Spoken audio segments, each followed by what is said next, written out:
Guess what? We are once again delving into the runes, yes. I'm sorry, I don't quite know what came over me there, but never mind. We're having a look at some rune cards, and I'm talking about them. These are the three I picked up at random prior to me turning the camera on today, and this is there for your spread. We've got two reversals, one upright. You got your Legu rune there with a beautiful mermaid looking quite fit. But it's mainly to do with water, it's to do with brewing, it's to do with celebration. There must be a romantic message associated with it too, but it's predominantly to do with,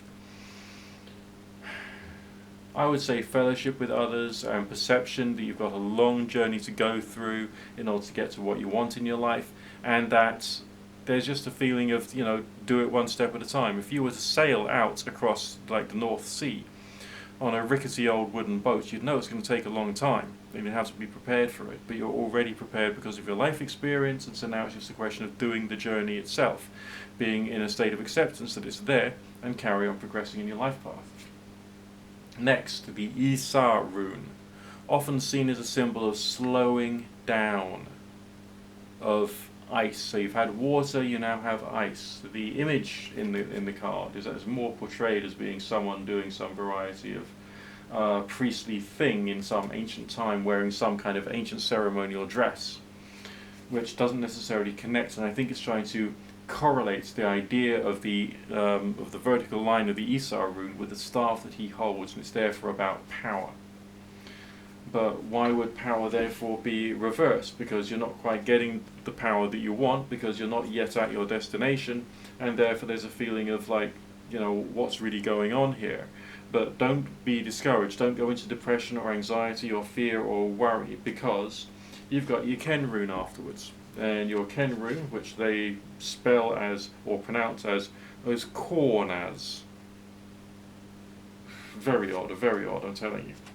But it's definitely to do with fire and illumination, and the illumination of wisdom. So it's not like information thrown in front of you on your desk right now, and you know precisely what to do with it.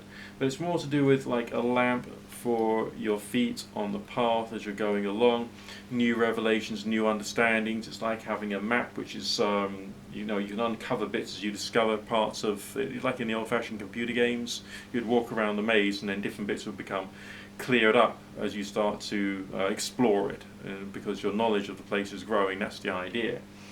And yeah, there is a feeling of the undiscovered country about this, about what is the future going to hold, but not being too concerned about that, because you're going to rely upon your past experience. You're going to rely upon slowing down, seeing things properly, taking power and control on a day-to-day basis, and therefore achieving something good, being aware you're illuminated by your own wisdom and your own experience and the journey itself.